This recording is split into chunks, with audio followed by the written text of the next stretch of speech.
Well, good morning, everyone. Today I'm speaking about celebrating our oneness, that we all may be one. And of course, on the heels of what we experienced yesterday, we know that we're one. And we know that the power of our thoughts, our feelings, really further cement the idea of oneness. And, you know, as long as we're alive and walking the earth, we have lessons to learn and realizations to have. And as I experienced our journey yesterday together as a family, I had a lot of realizations, and one of them is I need to let go more. And you know, it's really hard when you're single and you're used to doing everything by yourself and on your own, and making sure, you know, and I have this other thing called, you know, in seminary, I actually had to wear a button during counseling week of, I am a recovering perfectionist. So, you know, that's who I am, and I hereby promise from this day forward that I am going to let others shine as well. I mean, we all shine, but I'm going to step back a little bit more. What? So, who we are as one. You know, we're basically everything we see and feel and touch and taste and smell, all of those things is a form of energy. Am I right? Yes. We are energy beings. We're made of physical body, our physical matter, which is the lowest vibratory frequency that we experience as a soul walking this life path. The next is our thoughts. Now think about this. When we talk about thoughts, thoughts are actually electric in their energy component. We talk about sometimes the thoughts are magnetic, but it's really electric, because what's magnetic, now think about it, watch this, what's magnetic are our emotions. That's what magnetizes. And through this process of co-creating with God, we need to understand that in order to create, because of course, that's really our main function here on the earth plane. We are to create. We are to create eventually heaven on earth. And we are to leave the earth in the hands, right now they're probably more like the paws, of the animal kingdom. Okay? That's why we have pets now. And I was reminded about this last Wednesday. For those of you that don't know, I had to put our deer solstice down. And it was just about his first birthday. About those who don't know, I found him. He was called Solstice because he came to us in the parking lot on Christmas Eve, or solstice. And as I was with him and talking to him about going to the light and going to look for his other brother that's in the light, and I really had that amazing knowing that he touched my life so he could get a little bit more individuated, so he could understand what it's going to be like to be loved and be a human. And then Connie actually helped me get to that point before I had to go take him to the vet. And so it was a sense of peace that I was able to let him go and hold him and say, Mommy loves you, go to the light. And we have to remember that each of us is on a journey towards the light. And, you know, ever since we changed our name to the Spiritual Light Center of Charlotte, I have been so aware of everything that we say that has light in it. Do you realize almost every affirmation we have, the songs we do, it's about light. And so it was just the perfect name for us at this point in our journey together. And we look at the idea of those thoughts being electric, but we can't get to them sometimes because of our emotions. And so when I'm talking about the love and the idea that we are moving forward into the kingdom of souls and the animal kingdom is moving up, we need to be aware that we are on a continuum, and that every experience we have is never wasted. Every thought we have is manifesting at some point in time, but what we need to do is we need to feel it. So I want you to do an exercise for me.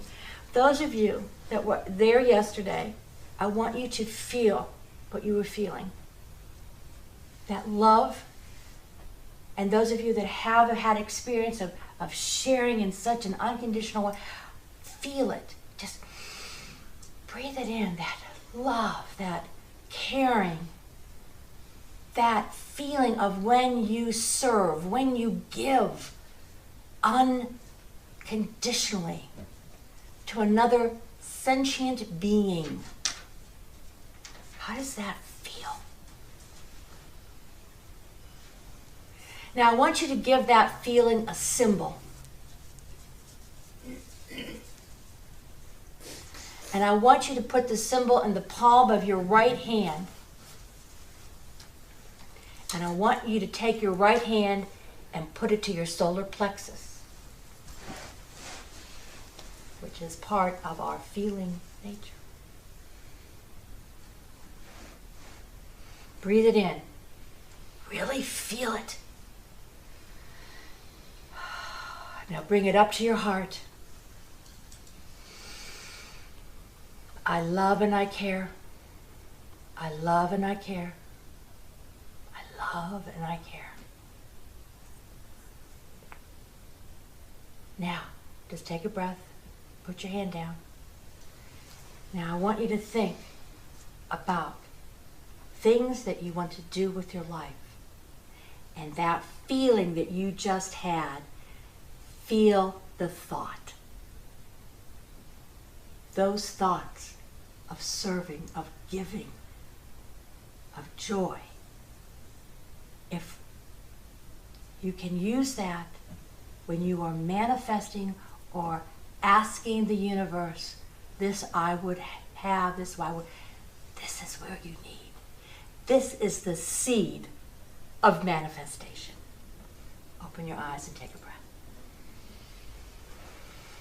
If you approach your life first by getting in the feeling of love, getting in the feeling of service, and then put out there what it is you want to magnetize to you. Then you have the magnet of emotion going, and you have the electricity of thought. And put them both together, and that's how we manifest in the physical world. Make sense? Can I get an amen? Amen. And the idea is, we also, energy never gets destroyed. Energy is always around us. And so if you see, I remember taking a few things with Tony Robbins. You may have heard about him. He's the NLP that he does, and, yes. And he does a whole lot more than that, but I have all his, this is how long ago they are, tapes, not CDs, because I subscribed to his monthly thing for a while. And one of the things he said, when you see somebody in the world that's doing what you want to do what they did to get there. See, you visualize, you feel, you magnetize it, and then you put your pedal to the metal. Because we are physical, we are in the physical world. Now when we go to the kingdom of soul someday, we won't have to be in this dense matter. But what we're doing right now is we're raising the vibration of this so that we will all be able to raise to our light bodies eventually. We don't know when that's going to be.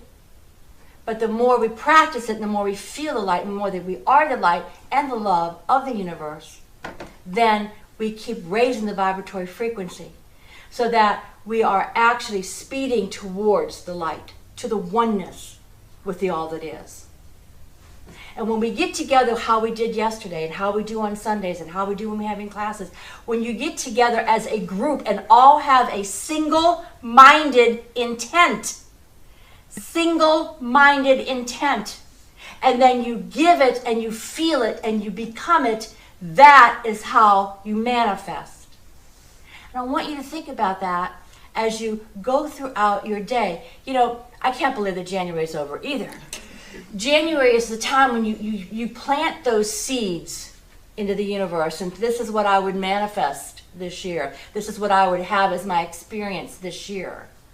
And so as you look at that, look at the fact that you have one extra day in February to do it. It's leap year, guys. How about that? It's leap year. And I want to share with you, I know some of you have heard this before, but I thought this was the time to share this again. It's that message from the Hopi elders.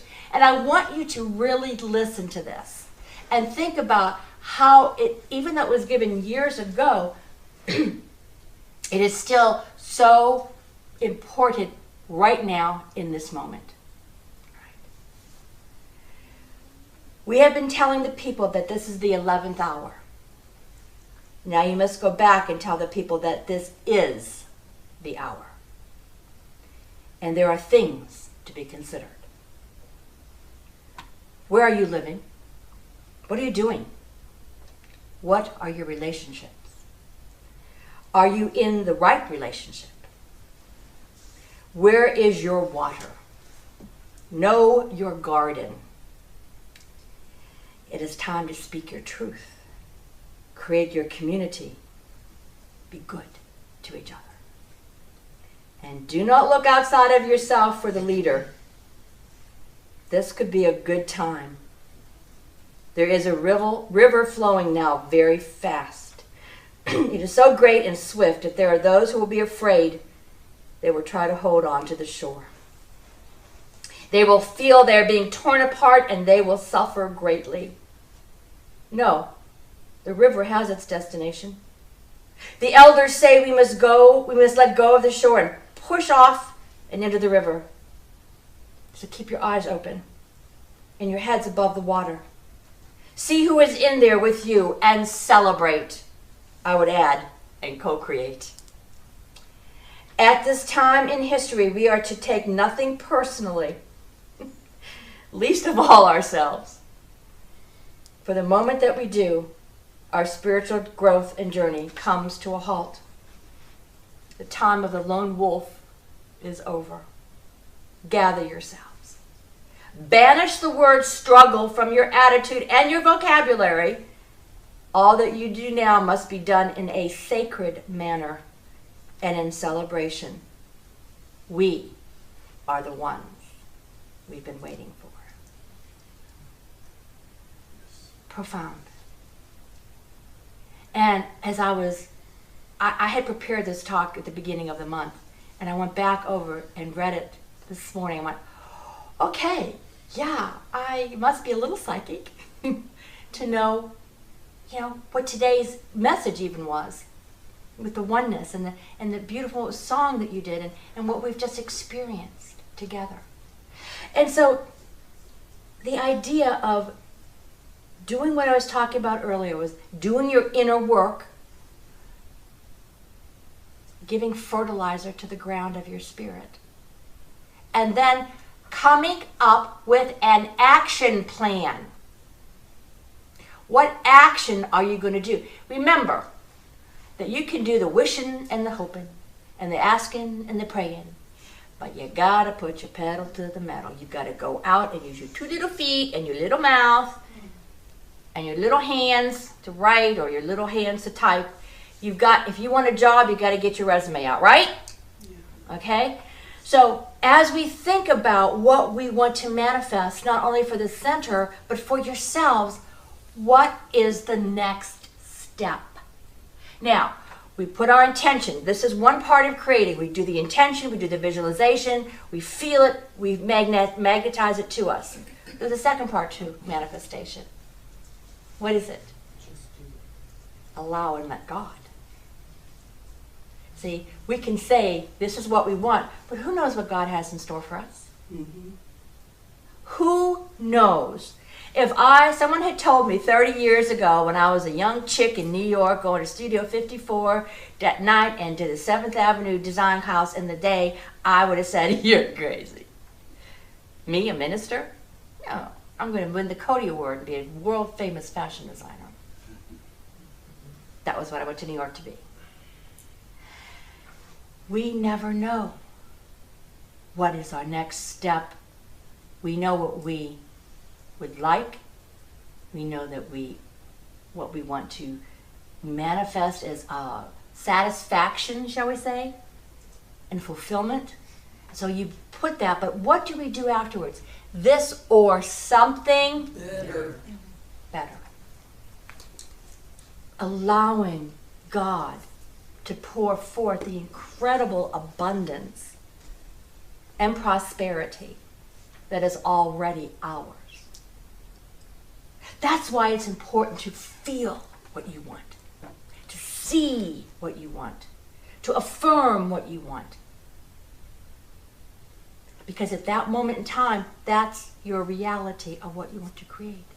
But then you have to let it go. That's the hardest thing. Trust me, I know. But it's the hardest thing to realize that you are not alone. Even if you are alone, you're really not alone. And that's why I talk about meditating and going within so much. Because at some point, you get the answers. I usually get them from the shower gods. All right? So I do my meditation every morning, and I do my affirmations, and I write my journal, and I'm writing my little checks to myself right now for our prosperity class. I'm spending lots of money on fun stuff. Okay? And then I go to the shower, and all of a sudden I'll have all these aha moments, and it's like, I need a recorder in the shower so I can record these moments, these ahas. Why does that happen? How many people do the shower gods talk to? I mean, like everybody, right? Okay. Why do you think? You're by yourself, your crown chakra is being stimulated, and you're doing something kind of mindlessly, so your mind is open. Your mind. This is why there's a book years ago called Chop Wood, Carry Water, right? Mm-hmm. The idea of being a spiritual disciple on the path towards enlightenment is about allowing yourself. Some of you love, like Jackie loves to garden, and you do too, mm-hmm. Cindy. You get that. That is a time when God speaks to you, or your guides, or your angels, whatever we call them, however they show and present themselves to us. That is a time that you allow, instead of being surrounded by the cacophony of sound and video games and email and Twitter and all this other stuff, which for some of us is very important because it gets my message out there for both my weddings and my spiritual teaching. For others, it's a way to connect. And I would say it's also a way for me to connect because I like to, what do they call it? Facebook stalking? You go through and see what everybody's doing, right? So the idea of being one is getting even bigger and more powerful right now with the Matrix. We have truly created the Matrix. Have you ever woken up in the morning and thought, did I do that yesterday or did I dream that last night? Why is that? Because the veil between the worlds of our consciousness are getting thinner. It's called continuity of consciousness. When we sleep, we're just in another level of our consciousness. I'm going to be talking about this at Shiv Charlotte because I'm talking about dreams. But the idea that we exist as multidimensional beings and that those different dimensions are starting to seep down into the third dimension. And the ideas from on high, if you want to call it that, are starting to make themselves known. When I was a fashion designer, we used to talk about, well, they say this is going to be the next color, or they say this is going to be the next trend. Who is they?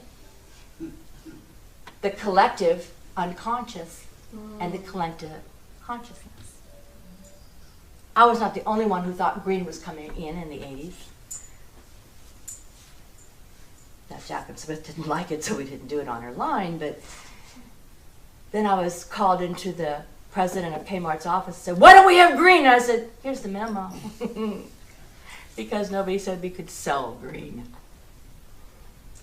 Now, nobody said we could do it.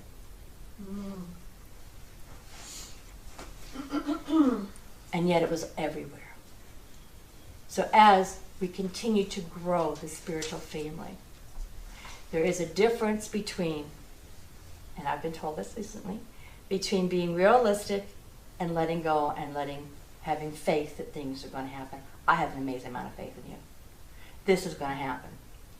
We are going to just get the word out about the oneness. But we got to put the pedal to the metal too. See, it's both. We got to be both. Just like you did yesterday. You brought the loaves and fishes and they multiplied. Right? So this is what I'm saying in your own life. Let's bring it back now to you. To you. Because you are the most important part of your story. The story that you're creating with every breath, with every thought, with every feeling. It's all about you. Why is it about you? Because you're also one with me, and you're one with Jeff, and you're one with Janice and Cindy, and everybody here. So what you do affects everybody else. This is the time, as we enter the age of Aquarius, that it's about the group consciousness. The Hopi elder said, don't look for your leader. I say, lead yourself. You are the leader. You are the one. Just like they said, we are the ones we've been waiting for. No one's going to come down here and beam me up. No one's going to say you've been done. We have this amazing opportunity. And one of the things that we have to let go of, and we've seen this in the prosperity classes, we've got to let go of the fear of it. What would really happen? Let's pull it back to the center. What would really happen if we developed a megachurch?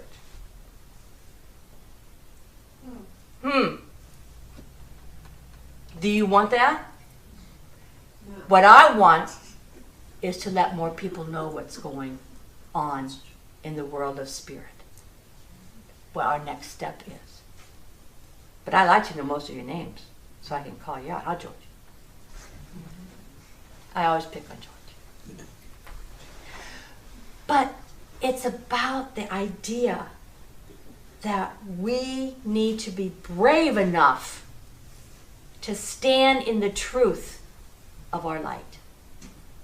Brave enough to tell people who we are with love and not judgment. That's hard sometimes. It's very hard. Especially when we see things that have to do with abundance or money or homes or cars or whatever it is. That's the one bad thing about watching TV, is the avarice that sometimes follows, right? And that leads to, I don't have anything. It leads to what? Victim consciousness. A lot of that does. Instead, the next part of manifesting is what? Gratitude. Be thankful for what you have. And the last part of it is don't be afraid to ask for help. Yes. Ask for help. When I was asked by Joe that the family help with the repast, who came to my mind absolutely, positively first was Sandra. And then I tried to tell her how to do it. But, you know. But the universe, God said, get Sandra on it. And she said yes. And she said yes without hesitating. I texted her to have her call me. Boom, she called me. Hey, sis. We talked about how we're so much alike in so many ways. So anyway, I know. So we have to allow ourselves to look at all the facets of who we are, all the facets of what it takes to be a responsible spiritual being in the universe. Responsible. Respondability. Responsibility. Having the ability to respond to what is being put in front of us and seeing beyond it. I was talking to someone who is ill and more close to being back to the light. And they're still studying the wisdom teachings because they know that they will take what they're studying into their next life. That no energy, like I said, is ever wasted. As you build your next body and your next mind and your next spirit in the next lifetime, all that you have from before will come forward. And I'm seeing it a lot as I work with people with past life regressions and healing. A lot of your abilities, you've been around for a long time. All right? You've probably been everything there is to be. And right now is the time to allow all of that to be forward in your experience and your knowing. Those shower God moments, some of them are coming from the past. And you wouldn't think about things, you wouldn't want to achieve things if it wasn't yours to do. We just don't know where on the time and space continuum it's supposed to happen. That doesn't mean you're not supposed to do something about it now, when you have the thought. It may be next month, next year, next lifetime, 10 lifetimes from now. No energy is ever wasted. And you are the ones we've been waiting for. And so it is.